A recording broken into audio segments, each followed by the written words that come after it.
Hello, everyone, and welcome back to the CDL podcast channel. In this episode today, we are going to be talking about refs washing dishes mid-match, challengers, and then talking about our matches from the weekend and a review or predictions for the upcoming matches this coming weekend. You heard that right. We're talking about CDL refs washing dishes. That's the point of the year we're at.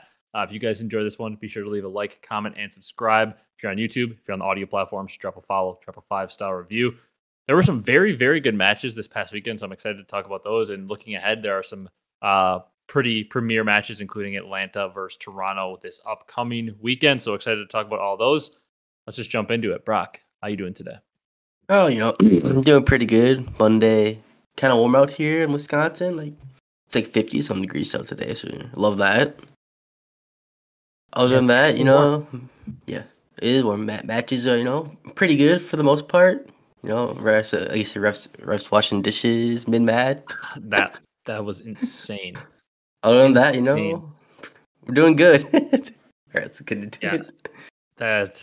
That was just like, I was mind blown when I saw that. We'll talk about that in a sec. I want to talk about this quick Miami Challengers event first.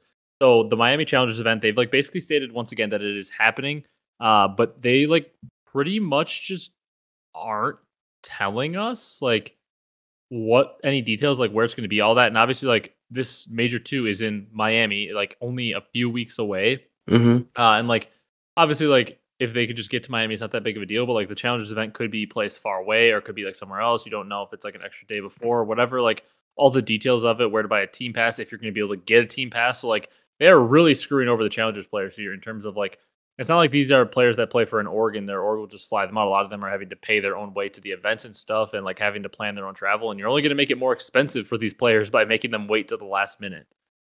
Yeah, it's not ideal. Yeah, it's insane. Yep.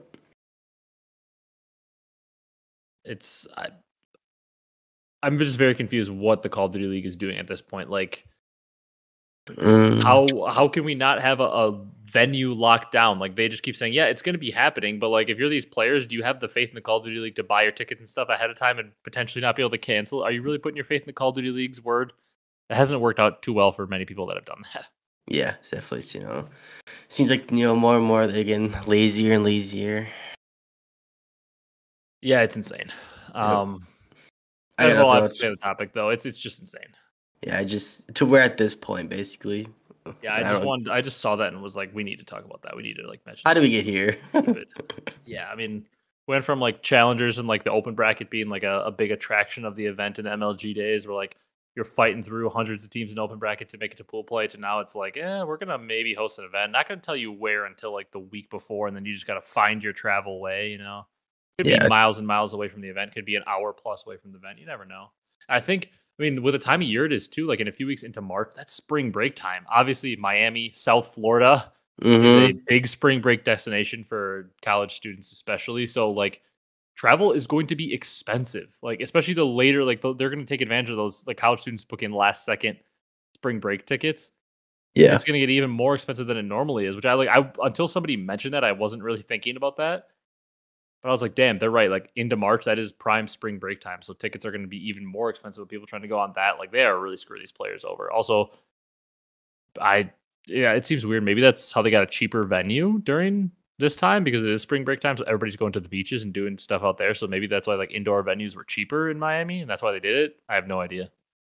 It could be the case. They're all about, saving that money at this point.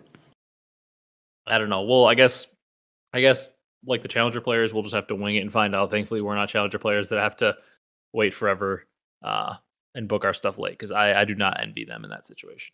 Yeah, it doesn't sound fun whatsoever. No, not at all. Then, Brock, our other topic that we had for news before we dive into the matches was a ref during the Boston versus New York match to start the weekend. We didn't see it like right away. It came out like towards the end of the weekend, but Asim, I think, was the one that posted it. So a ref during the Boston versus New York match was just washing dishes.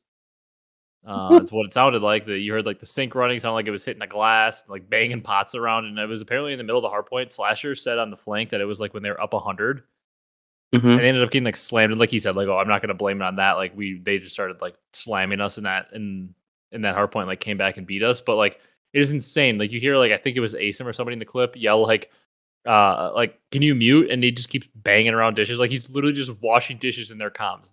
It's one of the most That insane just clips I've ever seen.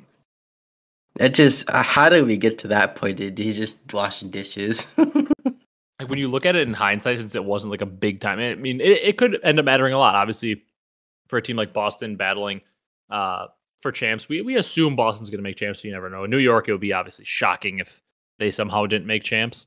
Mm-hmm. But like, thankfully, it's in just like a random online match that might not matter too much. It looked like New York was going to get the win no matter what in that series. But it is just like, yeah, how do we get to this point where we have refs banging around dishes in the background with their mic unmuted, so in the players' comms? Because I would be checked if I was a player and I heard some dude just banging around dishes in my comms and I was trying to play a match. I would be checked.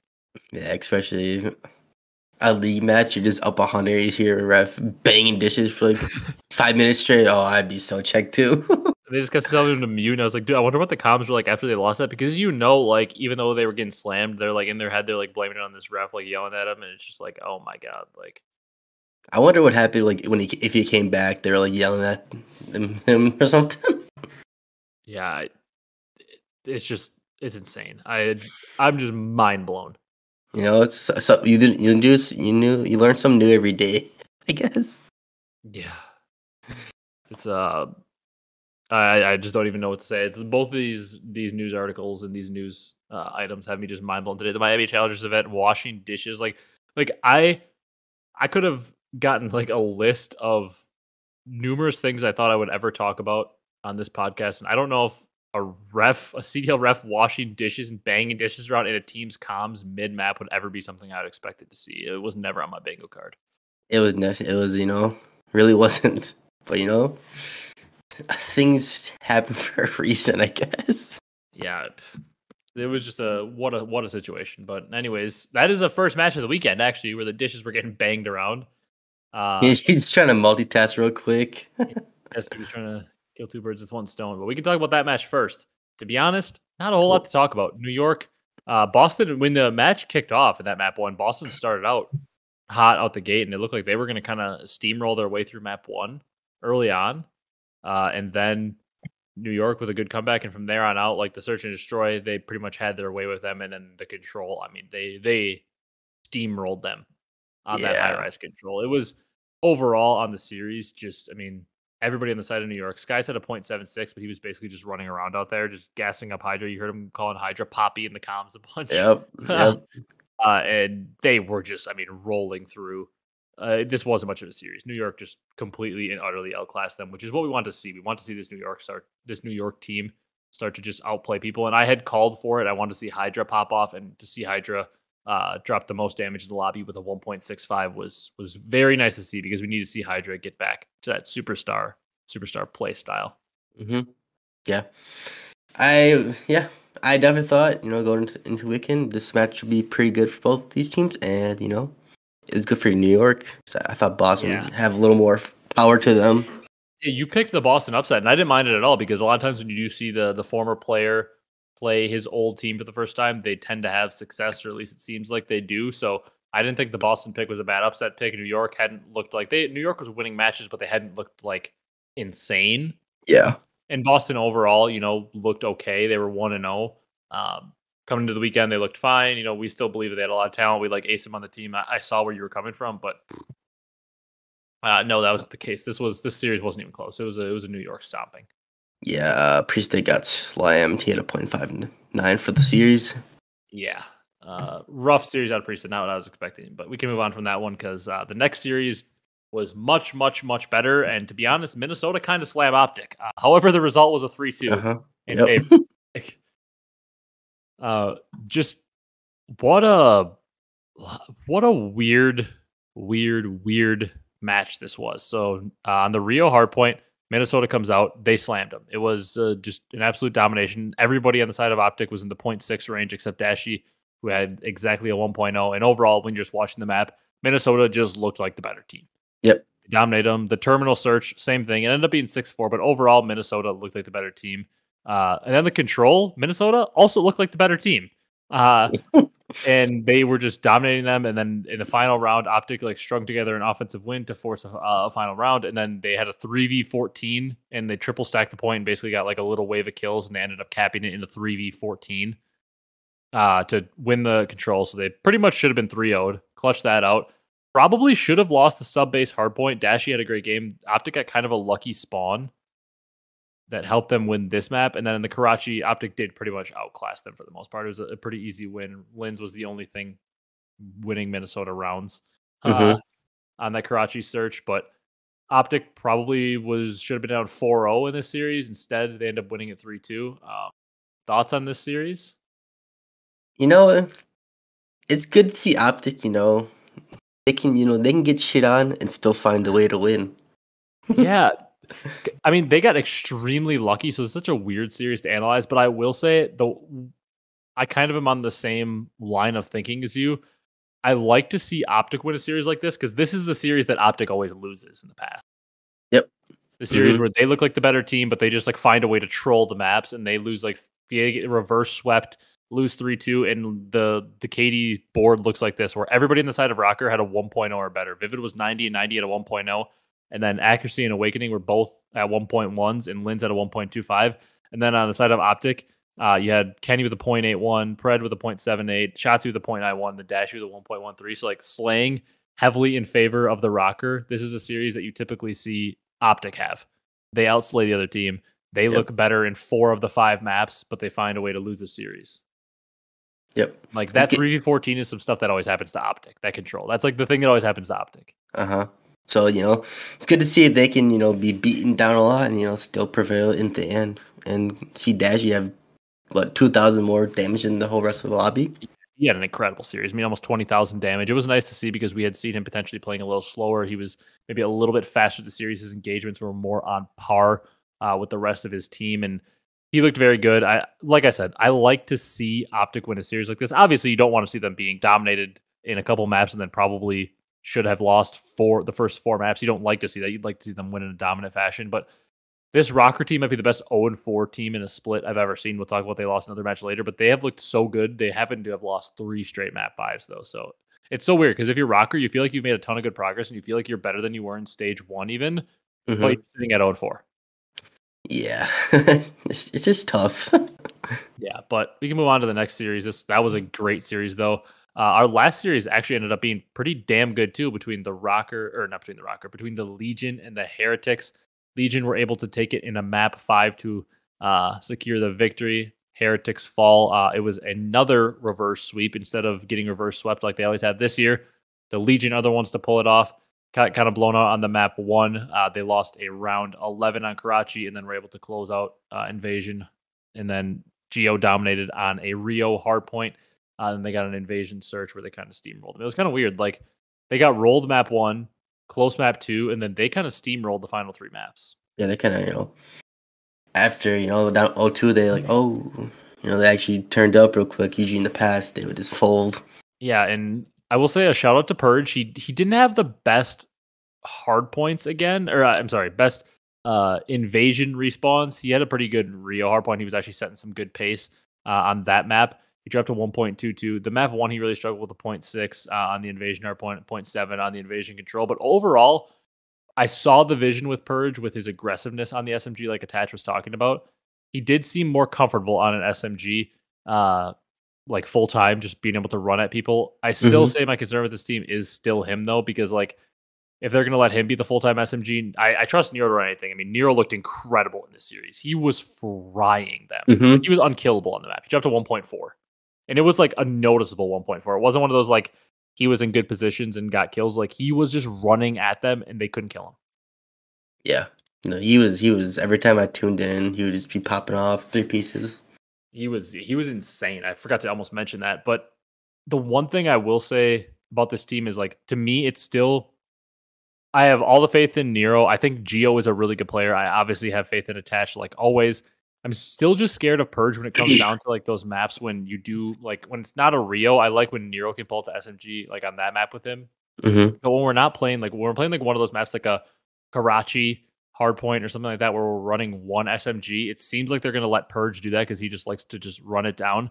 Yeah. I would trust more. Like, I know that the roles make more sense for Purge to be on there for them, but like, if Nero was my main sub running the one SMG on maps, I would trust him against any other sub. Like, he could pop off. But like, when we're playing Faze and Abezy's out there running the one sub and running at you, I just don't trust Purge to be able to shut him down at all. Yeah, I do not either. Where like, I'm not saying Nero's on the level of Abezy, but I think Nero can have games where he could match Abezy at times, like more than Purge could. Yeah, 100%. I definitely agree. I want to see, Purge have a little more damage. Yeah, the damage is still very low. Like I will give him credit. He looked better at times in this series, especially in those final 3 maps when they were winning. So I do see the vision of him being an SMG. I do see what they're talking about. Like, he likes to play so aggressive, so that's good for him. But I just want to see more from him going forward. I just don't have faith that he can keep up slaying wise with some of the other top SMGs. Then on the side of Miami, yikes! Eric Boom, another rough series. It's not looking good for Miami after a hot start to the year. They're probably going to be staring down the barrel of another roster change potentially, because they did end up losing again later on. They have not won in A long time. A while. I mean, they got double rounded at the major, and they're 0-4 in this split now, and they've lost to some teams like Vegas and LAT this week that they should be beating if they want to be a decent team. And they lost even like their last online match or something before the major, I think, too. Yeah. The thing is, like, who do you substitute out? Like, Eric Boom again? I guess. And they picked up Real, but it's a matter of if Real can play or not with the visa. I don't know if the visa situation is solved or not, but I would assume they're waiting for Real to just plug in. Yeah. His visa issues can get solved, because he does have a lot of talent. I know he can play the SMG role, and I think they're still fine with Lucky and Vickle. And I still think I like Metals a lot. I think Metals brings a ton of aggression. I like Metals. Yeah. He does. I don't mind aggression. Lucky and Vickle either. Yeah. I do think the entire year, I think for them, it's been that other SMG role, that fast-paced SMG role. Also, like Journey, I don't think was fitting, and Eric Boom isn't playing the best right now, which sucks because we've heard so much that Eric Boom is such a good player, but I also think Real has a lot of talent. Yeah. I do like Metals. Like you said, he will get you 30 kills, but he will die 35 times. Yeah, but he's going to set pace and make the map easier for his teammates. Yeah, so that's fine. I'm fine with that. Yeah. Moving on to Saturday, though. The first match of Saturday was a fantastic match. The Las Vegas Legion, this is where I came out of the weekend impressed with them. They lost 3-1 here to Toronto, who, once again, our best team in the game. But this series was extremely winnable for Vegas. That Rio hardpoint, they had it won. Nero hit like a weird pinch through P3, that like side mannequin door with the boxes, like that overlooks P4. Yeah. He had like a weird pinch and he got a kill. It was like not a bad pinch. Like I heard him on like the Scump. I was watching the Scump stream at the time, and they were like, "Why is he pinching? Why is he pinching?" And like, I agree, the way he played it wasn't the best, but I didn't think it was the worst pinch, because he knew that all of them had spawned out front P4 and were going to be rushing the hill because they had to flood front to break it. Vegas wouldn't just win off that money hill P2. So Vegas had them spawning out. Nero hit the pinch. They had no idea he was there. He had a free kill. He killed them, and instead of like waiting there and just like holding him hostage, making him play slower, he just flew out and tried to shoot a guy that was running up the ramp in the back, and whoever spawned behind him just shot him in the back. He only got the one kill, and they collapsed from there. I just didn't love how aggressive he got in the pinch. Yeah. So that kind of cost Vegas the map. Yeah. That was tough there. They should have won that map, though. I do like, even though they did lose pretty close in the hardpoint, they did rebound and won 6-0. Yeah, they rolled him that search. Yeah, my favorite stat too, Geo's KD infinity, because he didn't die. Yep, that's a good stat. Then the high rise, they got handled in this map, but there was a pretty bad streak usage in one of the rounds, if I remember correctly, and they ended up losing 3-1. And then in the Karachi hardpoint, once again, it like came right down to it. They got broke at the end, and they ended up just losing it right at the end there. And it was like, oh my god, like you lost by 18 in map 1, and you should have won it. And then you lost by 3 in hardpoint to Toronto. You dominated them in search, and you kept the control competitive. Like overall, just I was very impressed with Vegas in this series. Obviously, Toronto, they win. You cannot knock on anybody for winning. I mean, yeah. What are we going to say, that they didn't win by enough? No. But man, I was very impressed. Vegas, they're looking good. I think the pacing of the team is better now. I do think Geo is really good. He had playing the best team in the world, Geo led his team with a 1.13. Pretty solid. Yeah, I would say so. And only losing by between 2 hard points by 21. Yeah. That's pretty good for Vegas. Yeah, and I want to see where they are going to be at moving forward, and they get a nice test this week against a team that we believe is pretty good, but not like amazing in Boston. So it's a nice test for Vegas. And with that loss, they end up starting 2-1, but 2-1 is a solid start. I saw that was their first 2-0 start to a qualifier session as a franchise in CDL. I did see that. New things. Yeah. All right. Then our next match on Saturday was LAG versus OpTic. I thought this was going to get really interesting after map 1 because LAG came out and they took it to OpTic. Shotzi had a horrible map, dropped to 0.44. Everybody on OpTic had a bad map. And LAG was just running it down. It seems like OpTic wasn't rotating. LAG was beating them on every rotation. They were holding every hill. 250 to 122, honestly, is closer than that map felt when watching. Yeah, they were getting absolutely dumped on. Like that map felt like at one point I think it was like 230 to like 80. That map felt like a 100-point club. Yeah, LAG dominated them. It wasn't close. Yeah, I tuned in that one a little bit. I just feel like shots. He was like even he wasn't he's just trying to do his normal shots and stuff. He's just kind of like trolling. I feel like sometimes he was like pressing like too hard. Like I felt like he was trying too hard to make plays at times. Yeah, he's just like go when he didn't always needed it. Yeah, but once again, OpTic with a very nice bounce back. They come out, handle them pretty easily, 6-2 in the Rio search. Another map or a round 5 Karachi control win, and then they handled them pretty easily on the Skid Row hardpoint. It was another very good series from Dashy. He led the team, and KD again led them in damage as well. Again, Assault on the other side actually had a pretty good series because he had a really, really, really good Skid Row hardpoint at a 1.17. He also looked really good on the map 1 hardpoint with a 1.47. But LAG, honestly, they had some close maps in here. They still feel like one of those teams that they're like more bottom middle of the pack, but they can pull off upsets. They're definitely not the worst team in the league. We'll get to them in a little bit, but a nice win from OpTic there. Yep. Good bounce back after that, Karachi hardpoint. Yeah. Then Brock, we go to Heretics. Yikes. We don't need to kind of rag on them anymore, but it was another rough series from Eric Boom. Heretics lose 3-2 in a game 5 round 11 to the LA Thieves. It's rough. They lost a hard point to LA Thieves, who were with a loss in that map potentially looking to set like the all-time worst record to start a game, taking over that New York Subliners Vanguard record when that team was just horrible at hardpoint to start the year. Yeah. It was the Ghosty and Nasty show in map 1. Then it was the Afro show in map 2. They got up 2-0. Heretics ended up forcing a map 5, and LAT clutched it out with a big game 5 from Ghosty and Nasty again. LAT looked improved, but it's hard to take a ton from it because once again they're playing one of the teams that looks the worst of any team in the league right now. But it was a massive series nonetheless from Mr. Daniel Ghosty, almost 20,000 damage with a 1.14. Yeah, I think this said on the flank he was 50 off the record for the most damage ever. Yeah, would have put him just over 20,000. Yeah. So that they need an absolute superstar performance from Ghosty just to barely beat the old form. I'm Heretics. Yeah. And we've been like all over calling Dan Ghosty a beast ever since. I mean, I watched him a lot in the CCL when I was working for the college Call of Duty League, and then we also watched him with Doug in challenges. Like we've been saying, kid's got a ton of talent forever. So nice to finally see it get recognized even more. He is very good. This team still has potential, but once again, I don't want to overreact to anything that they did to beat the Miami Heretics, who have looked abysmal as of late. Yeah, but also, they did get the W. So hey, up in the right direction. Like we said, you can't rag on teams too much for getting a W, as we just said before, and especially for LAT. I mean, they needed a dub anywhere it was going to come. Yeah, I will say on the side I Heretics, I keep bashing them a little bit, but Eric Boom, another 12K damage compared to his teammates, 19,000, 16,000, and 17,000.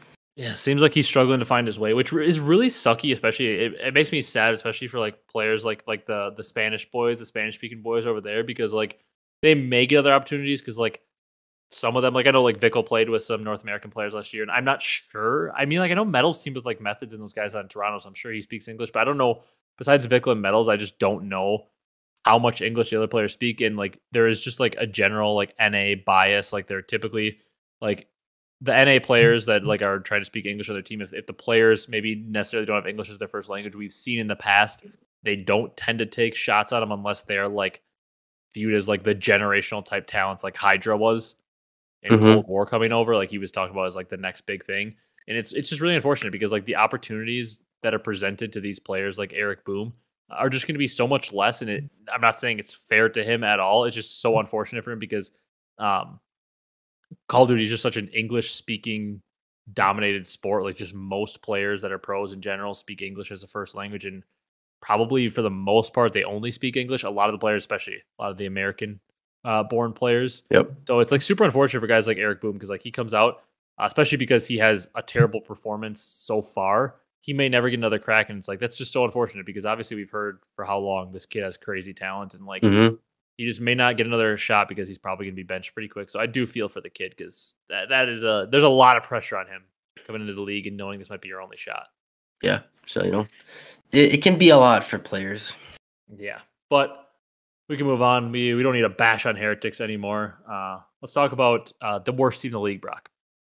The first Surge? match. Yeah, the first match on Sunday. Seattle Surge, Carolina Royal Ravens. I'm so sad because we were talking about I got perfect on my predictions last week. We'll talk about it in a minute, but I stayed perfect until the final match of the day. I picked Surge to lose to the Ravens here. I mean, Surge are the worst team in the CDL right now. It's not a debate. They are the worst team. Yeah, it is. Just a shame. Yeah, they were top 6 in the major overall, and the first like major, they looked like a middle of the pack team. Like they weren't terrible, and then the whole Illy stuff happens, and they don't look like a pro team. They look lost. They look like they don't want to play the trailer. And like Ake said something on the flank that I like 100% agreed with. Like, well, I mean, they just got dominated on the Skid Row map 1. It was a great game from Fellow Yep. on the map 1, and overall it was just a good game on the Skid Row from Carolina. And then the map 2, the Surge takes down the Ravens 6-3 on Terminal, but it literally took like an Arcitys superhuman almost breaking the kill record performance, went 14-3. Then they got just destroyed on High Rise Control and then destroyed on Rio by Gwyn. It's just like Ake said this in the flank. It's like if they don't have a superstar performance from one of their players, they stand no chance. Like it takes like Illy having some superstar performances when he was there. Then it took Arcitys almost breaking the kill record in Search and Destroy in map 2 to win it. Like this team just has no cohesion. They don't play together. They look lost. They don't look like they're on the same level as the other teams. It takes a superhero performance in an individual map for a player for them to win. They are just awful. That's pretty much all I have to say about them. And on the side of Carolina, I said it multiple times this year. I'll keep saying it. Gwyn is disgusting. That guy is so good. He's got a bright future in the CDL. And also this Carolina team, Clay, Fellow, TJ, Gwyn. I think this team is going to stick as a middle of the pack upset team. And I think they're going to be constantly getting top 6s on land this year with the potential to like stretch one to a Sunday at top 4. I just truly do. I picked them to finish top 6 at the first major, and they really should have. They should have won that second match. I think this team is going to be a problem all year. They're never going to be like a favorite to win, but they're going to stick around in a lot of series this year. I like the veteran that sneaky team. Yeah, it's 3 veteran good players that I trust, and just an absolute like rising star in Gwyn. That kid is good. Yeah, 3 vets you trust on land. Yeah, and Gwyn, I mean, he is special. Like that, he is like he's one of my guys that I'm labeling as next up. Like that kid, him and Linz. We'll talk about Linz a little bit here this next Boston series. He didn't have his best series, but I mean, watching Linz POV is also insane. Like Linz and Gwyn, that is like that. Those two they're special. Yeah, I will say I kind of feel bad for Abezy since he's put in this awful situation. Agree, and he's a good player. I don't care that his numbers have not looked good in the couple matches he's played for Seattle. I've watched Abezy enough in the past. I know Abezy's a good player. Yeah. He just got thrown in. I mean, this team they did it again on High Rise. They just they lost one life. They just didn't contest A. And Clay said in his interview, he's like, "Yeah, I don't even know what they were doing." Yeah, jeez. They're lost. I feel really bad for Abezy. Like he got thrown into a terrible situation, and he might be another guy that just never gets another crack after this. Yeah. Because of how bad this looked. But I feel for Abezy, man, because I know for a fact that Brezy's a really good player. I've seen he was going crazy at BO4 champs. He's a very good player. Just terrible situation. Yeah, he needs the right team around him, not this whatever Seattle Surge is. And I can't blame him for taking the opportunity either, because he hasn't had an opportunity in so long. He probably saw this and he's like, yeah, Arcitys, Hook. Like these are players that are like pretty good players, like all time. Like these are viewed as good players, and it's just been a mess. Yeah, you can't really turn it down, because if you turn it down, then you're probably not going to get another one. Yeah. Yeah, exactly. All right. The next match, Rokkr lose another heartbreaker game 5, the third game 5 in a row they lose to Boston. Um, it was my boy, one of my favorite players in the league. Snoopy obviously had a very good series, but one of my favorite players in the league, Mr. Austin Slasher, he had an incredible series. He looked very good. The map 1, he was shooting with a 1.5. They get kind of dominated on the map 2. The map 3 was tight, but they end up losing it. It was a Wake masterclass on the invasion control. Boston probably should have lost the sub base, but they squeak it out, and then they just kind of steamroll them in the map 5. It was a very good series from Mr. P Dog as well. 17,000 damage at 1.16. Bounce Boston back. bounce back series. Mm-hmm. Still, Big Wake is not what I would like to be. Yeah, he's this weekend he had like maps, but the consistency just still isn't there. Like he goes from having a 1.39, 32 and 23 in the map 3, and then I remember thinking like, oh, Big Wake's gonna have a big map, and then the next map he went 15 and 24 on that sub base, and like a lot of those kills came towards the end. He was like, I swear he was like 9 and 22 at one point. He went on like a little streak at the end, or got like a lot of kills right at the end to Yeah. make it look a little more respectable, which is saying something because he had a 0.6. I'm saying it was more respectable at the end. Yeah. This seems like Big Wake's game mode is definitely control. He always goes off control. Yeah. But yeah, they're Boston, not. nice bounce back. Yep, they did bounce back after the And then, dismantle of the first match. yeah. And then sadly, Brock, I was perfect up until this match. I never thought the team that would end up ruining my perfect streak was Atlanta Faze. They do it to me though. They get beat in a game 5 against the Subliners. They came out after the map 1. I was like, I'm gonna have a perfect weekend because Faze, they dominated. I mean, Abezy and Cellium both dropped 1.92s. Draws at a 1.37, Simp with a 1.21. Everybody on the side of New York was just getting dominated besides Hydra. He was shooting back, but everybody else, Guys and Kismet, both had 0.6s. Sib was 9 and 30. That was shocking to see. Like they were getting dominated. I'm like, oh my god, I'm going to be perfect for 2 weeks in a row. Like I might be at the top of the predictions in the CDL.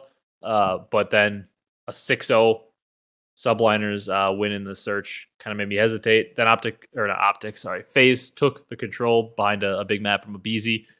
New York was able to punch back in the skid row, where Sib was killing everything. Kismet had some nice sprees as well. And then in the final invasion, New York kind of handled them. 6-4 looks closer than it really was. New York handled it pretty easy in that map. Mm-hmm. Your perfect bracket. Perfect stage is gone. I mean, I made it to the last match on Sunday in the second week, third week. Second week. Yeah. I just don't. I don't understand how Faze can they roll them that much and they're on such a high, and then New York just comes back just 6-0s them. Yeah, it is weird. It's like normally maybe New York comes back and wins the map, but you'd expect like a 6-3 at the worst. Yeah, and then I don't know. Like Faze, they're a good search team always. Yeah, they're a good search team, and then this Faze just rolls them and kind of in control, and it's like so back and forth. And this New York team is very good. We've said all year they're very good. We just wanted to see the consistency, and now the consistency is starting to come around. So I'm very intrigued to continue watching this New York team because, like we said, all year we've known this New York team can be very good. Yep. Nobody's questioning that. It's just a matter of can they find the consistency because they look so good online and they got double first rounded. And then they kind of looked a little bit iffy to start the stage. They were winning their matches, but they didn't look like we didn't see out of Hydra what we wanted to see, like the dominant performances. And now this week, Hydra started to have those really good performances, and things have started to seem to turn around for New York. I mean, a win against Faze is a big deal. So, and they get a nice match versus Miami this weekend that should be a free dub for them. So let's jump into predictions, Brock. All right, let's do it. We got that weird schedule again this week where we go 2 matches on Friday, then 3 on Saturday, and 3 on Sunday. Starting off with actually, we'll review the matches. Obviously, I had a perfect week in week 1. You had a very good week as well. I had everything correct this week except that Atlanta versus New York match. You had about a 50-50 week. I finished the week with 15 points, and you finished with 5. That puts me at 33 through the first 2 weeks, and you were at 15, Brock. We're getting a little bit of a blowout here in Major 2. You got to have a comeback here in week 3. Yeah, I need to make a comeback of the year. Yeah, I mean, we were tied through 2 weeks last split, and then I had that really good week 3 where I pulled away and ended up winning by 5. But you need a legacy performance here. You get the veto advantage. Obviously, same thing as always. We pick the team, put either 1 or 2 points on it. We can each put 4 points on one match for the week. But since Brock is losing, he can veto my 4 points and put his on it if he wants. He gets first dibs. Let's do it, Brock. Minnesota versus Atlanta. This seems like it should be so straight up because Minnesota's 0-4 and Atlanta's Atlanta. But Minnesota, I'm telling you, they're the best looking 0-4 team we've ever seen. They lost 3 straight map 5s. They look so good, and then they just choke. Yep. The greatest 0-4 team. Yeah. And we might as well continue the trend. Atlanta 3-2. I'll put 2 points, and Minnesota's another game 5. I actually think the exact same thing. I'm The greatest 0-5 team. 2 points. I'm putting the exact same thing as you. I think I'm putting 2 points on it, and I think Atlanta's winning 3-2. 3-2. I think Minnesota's going to lose a 4th straight map 5. Mm-hmm. I think they're going to win. I legit think Minnesota's going to win. They're going to win 2 respawns. They're going to win a hard point and either the control or the other hard point. I think they're going to lose both searches. I think they might potentially get Neslo'd. I think there's a world where they win both hard points against Faze. And then we just see Faze win the control like they seem to always do in every series and then win double searches. But also, there's probably a pretty good chance we see Rio in this map set because Minnesota's looked incredible on it and Faze likes to chow anybody on it. So I think most teams will veto Rio against Minnesota since they've looked so good and bullied OpTic on it. Mm-hmm. But Atlanta might be willing to ego challenge. So I'm looking forward to potentially seeing Vivid and Linz run at Simp and Abezy on this map. There's going to be pace being set. Lots of pace. We love to see Rio Hardpoint in the mix. Fun to watch. Best map to watch right now. 100%. Second match of the day, Brock. Probably, actually not probably. This is the matchup of our best team versus our worst team. 4 points in this one. You're gonna let me have it. I'm putting 4 points in this one. 3-0. Yep, I'll go Toronto 3-0, and I'm putting the 2 points on it because I would be putting 4 if you weren't. But I mean, we always say you have to pick some 3-0s because they always happen. This obviously maybe it won't be a 3-0, but it's the clearest candidate. Toronto is our best team, and Seattle is. This is a matchup clearly of Toronto is by far and away right now our best team. There's no questions about it until we see otherwise. And Seattle is by far and away our worst team until we see otherwise. Yep. So you have to pick them. I can't wait till Seattle wins. Somehow, yeah. But it's Call of Duty. Weirder things have happened. Uh-huh. Then we got Vegas versus Boston on kickoff Saturday. This is an interesting one. Vegas has looked pretty good lately. Boston also got dominated by New York, but then looked pretty good in their second match. This is a tough series for me. I feel like kind of looking ahead to the series for the rest of the weekend, this is up there for toughest series to pick, in my opinion. This is they look so even.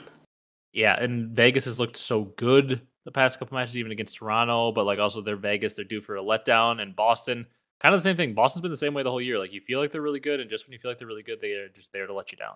Yeah. All right, I'm gonna do 3-2 Vegas. Attaches to AC. I'll put 2 points. Oh, killing me. I was thinking about doing Vegas too, but now I kind of want to pick opposite of you, but I also don't. I'm just so I don't have a strong opinion on the series. You're gonna put how many points you say? I'll put 2 points on it. Oh, I like that pick. I like Vegas in a 3-2. I do think this is gonna go map 5. I feel a map 5 in the cards. Just a matter of who do I think has the ice. I want to pick Vegas. Vegas was who I was leaning towards, but I'm just not sure. Ugh. It is a tough one because these teams are can be so weird. I think I'm gonna say that. I think I'm gonna say Boston's gonna get the win. I like this Vegas team more right now, but I think Boston's gonna win in a map 5. I think Snoopy. I think Snoopy and Asim are gonna set a little bit more pace on the Nero and Purge duo. I think Purge is gonna maybe cost a little bit in the respawns in this series, and I think Boston's gonna be able to pull off 2 of the 3 respawns and then win the final search. Mm-hmm. I think Boston's gonna win the hard points and the search in map 5, and I think they're going to win 3-2 and putting 2 points on it. But that's a toss-up series for me. I don't know where to go there. Boston's so up and down, and so is Vegas, so it's a tough one. I can guarantee a Purge below 1 KD for the series.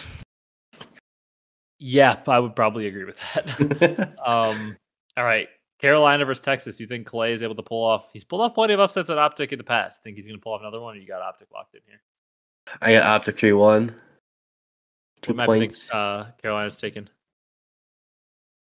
I think oddly enough they take the control and then they get wiped in map 4. I think so. I think it's going to be an OpTic 3-1. I think it's going to be the same trend we've seen a lot in this stage. I think Carolina's going to take the map 1. Okay.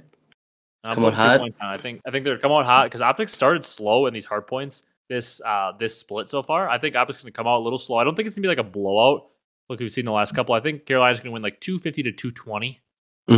Close map 1. I think OpTic's going to handle them pretty easily the next 2 maps. I think like a 6-3 in the search, like a 3-1 in the control, and like a 250 to 150. I think OpTic's going to roll them pretty easily in the final 3 maps, but I think they'll lose map 1. I think I'm taking 3-1 and putting 2 points on it.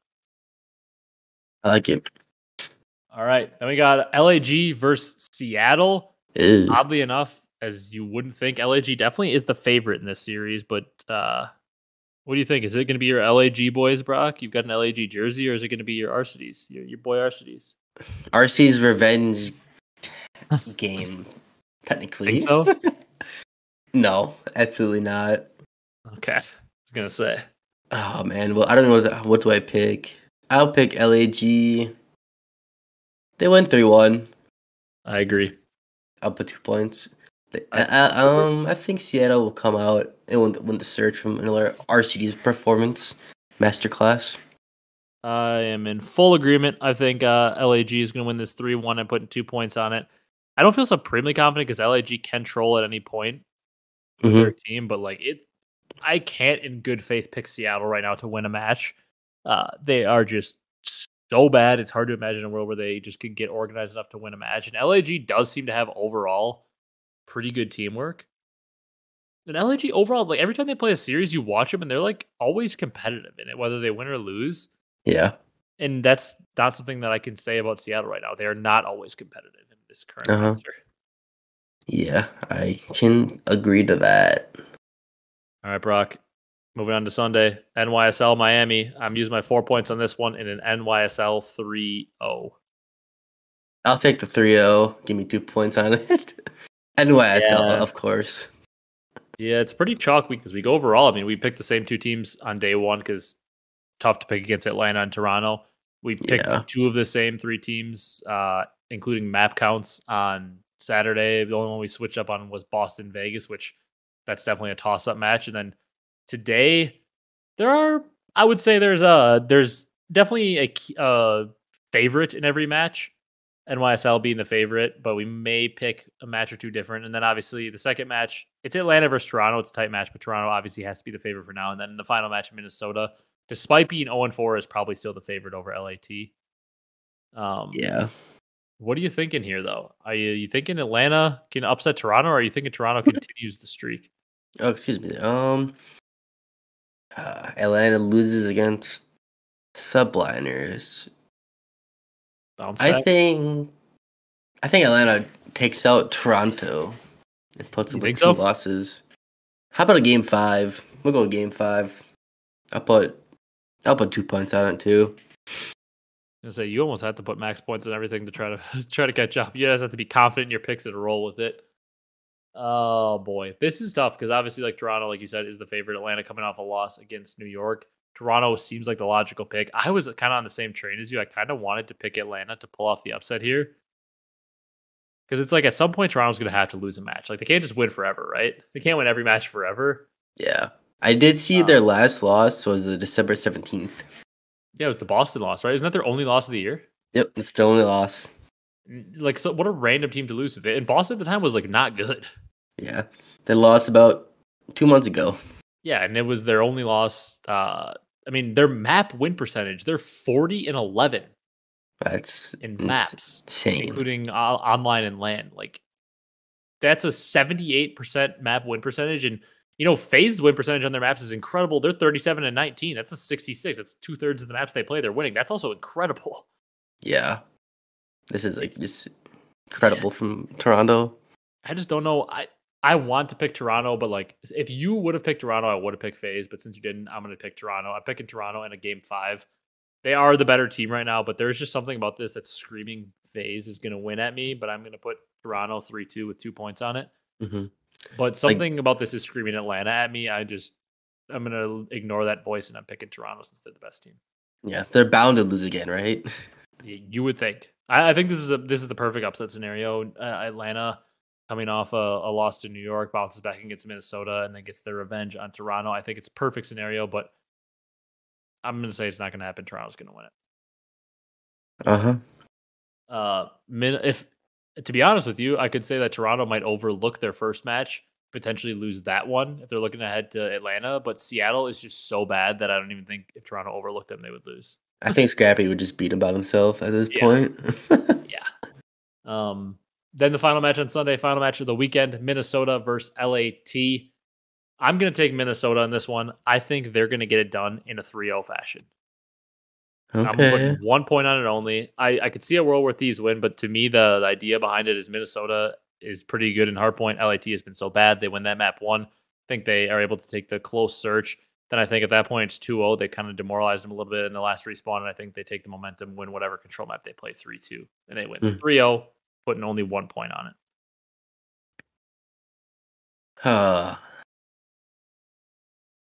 I will go LAT 3-1.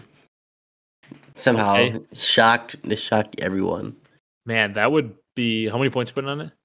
I'll just put 1.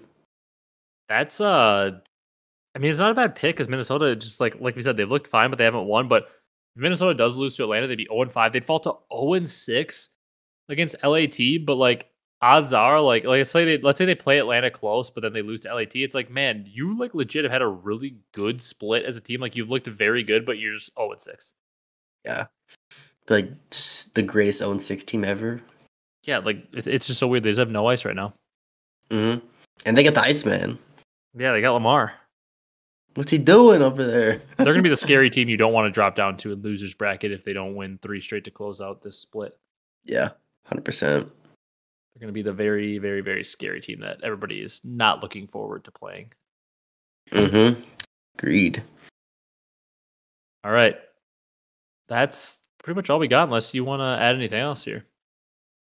No, not really. Not really sure why we have 2 matches on Friday. Yeah, so this dumb schedule they have. This is great schedule. Like players need off more.